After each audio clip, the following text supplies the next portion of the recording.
Hello everyone and welcome back to another Rise of Kingdoms video. I am RoyalMixGaming and today we're going to be talking about the iconic system, and we're going to go through where you can get the iconic crystals, and we're going to talk about also what buffs the iconic crystals are going to give you, and then we're also going to talk about what is the best order for the iconic crystals and what equipment you should be doing first and in what order I would do them in.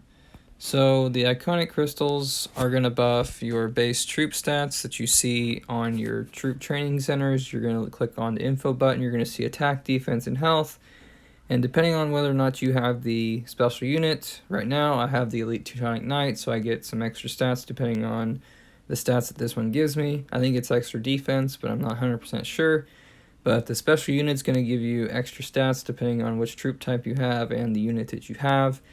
So you're going to try to buff different troop base stats with your iconic equipment and in the iconic equipment system. So it's going to show you some different equipment. So helmets are going to give you defense, chest pieces are going to give you also defense, boots are going to give you health, gloves are going to give you attack, pants are going to give you health, accessories are going to give you health, and then the weapons are going to give you attack. So the only way that you can get the iconic crystals as of right now is you can get one from the Lost Canyon shop, which is basically the Sunset Canyon version of Lost Kingdom. And you can get one from there for 20,000 coins. And then the other way that you can try and get some iconic crystals is from the Artisan's Forge. You basically do quests every single day, log in daily, do materials, complete resource points, train troops, defeat barbs, and defeat barb forts to obtain some different rewards, but I would recommend you buy all the iconic crystals first, and you can get up to 4 of these. I have bought one already, and then you can, as long as you do everything except the barb forts, you can get all the iconic crystals. If you don't have time for the barb forts, that's okay. Some people do, but some people don't. Anything else from this shop, I would get the materials or the crystal keys. Everything else is not that important. The only other place that you can get the iconic crystals is going to be from the crystal mine, and you can get it from the Lucerne Scrolls version of the crystal tech, and you get one at level, I think it's level 50. You get that one for free also, and that is the only other way that you can get them as of right now. So you're basically getting up to 6 of these. So the next thing we're going to talk about is what is the order that you should do your equipment in for iconic equipment. So I'd recommend to you would start off with your accessories here, and you can do it from here. Iconic equipment, you can iconic equipment from the tab there at the top of the screen for any of the equipment that you have. It has that option. You can only do legendary equipment. So eventually you're going to have full legendary sets on all of your marches, or at least on your favorite march that is really, really good, and you are using it to rally or garrison, or even open field fights as your one very best march. You're going to have that all iconic and really good to go. So I'd recommend you start off with accessories because they give you troop-based health. Even if you don't have the special talent, you're going to be able to swap that off onto a different march and still get the troop-based health for that troop type. It doesn't matter on what troop type it is. It does all the different troop types, and it is really, really good. So I'd recommend you start off on your first 2 accessories, especially if they're talented. You want to make sure you're doing them, but even if they are not, and you plan to not make one anytime soon, I would recommend you start doing accessories first. After that, I would probably recommend trying to do pants or trying to do boots because they give you health, and I would try to do that for any of the troop types that we have, infantry, archers, or cavs. You can make the argument that attack is better for archers and like defense is better for cavs, and maybe even health or attack is better for infantry, probably health, but in general health stat is pretty good. I would recommend trying to do boots and pants second once you have done your accessories. After that, I would recommend you do helmets and chest pieces because it gives you defense. That would be my next recommendation to you as my third option. And then the last one you can do is gloves and weapons because they're going to give you attack. That would be my recommended order, which is accessories, pants, boots, and then you're going to do helmets and chest piece, and then you're going to do your gloves and your weapons. So the other thing you got to think about when you're doing your iconic equipment is the fact that you need to consider if you're going to have any kind of special talents on any of your legendary accessories, legendary equipment at all. So still, I would recommend you do legendary accessories first, even if you do not have the special talents. But if you have a special talent on some gear, anything, a weapon, a helmet, a chest piece, whatever it may be, you're going to get 1 extra point for this base stats for your troops. You're going to get up to 4 instead of 3 if you're in the Season of Conquest. You get 1 and 2 if you're in KVK 1 or KVK 2 or KVK 3, you get +2. KVK 1 and 2 is +1, I believe, in KVK 2, or KVK 3 is +2, and then Season of Conquest is +3. And if you have the special talent, you get 1 more onto that, which gives you +4 at the maximum amount that you could possibly get.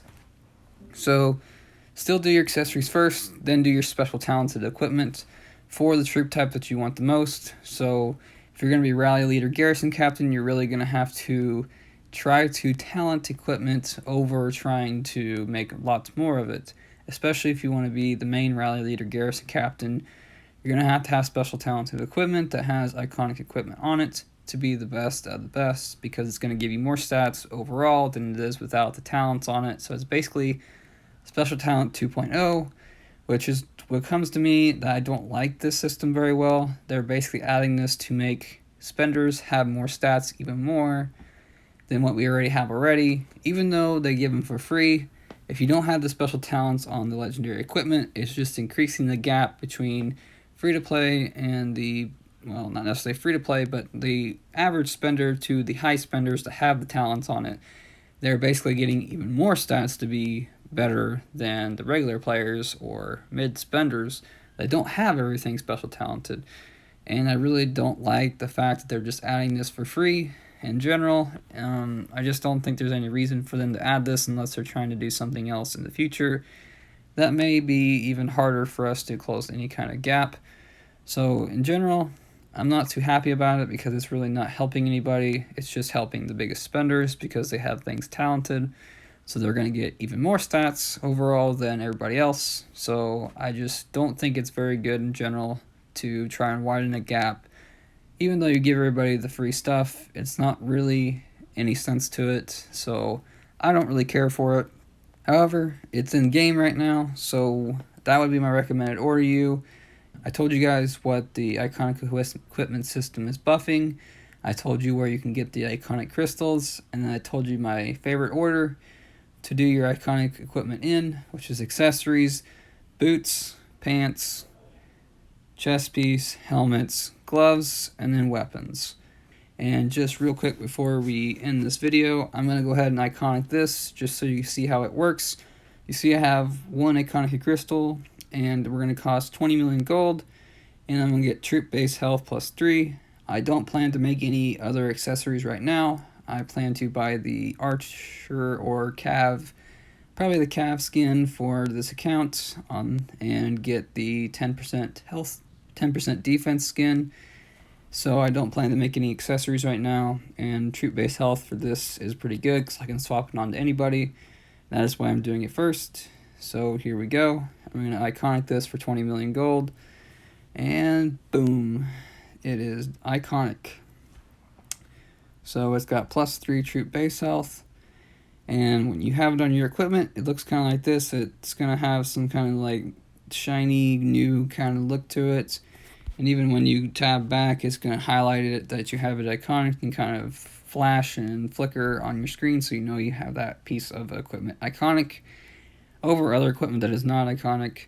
So that is basically all this video is for, as I hope you guys learned something from it today and kind of understood the iconic system better. And I plan to show you guys my next KVK, which is the Strife of the 8 KVK. Just real quick here, we have been told that it is going to be a 3v5 camps, so it's going to be 4 kingdoms against 12.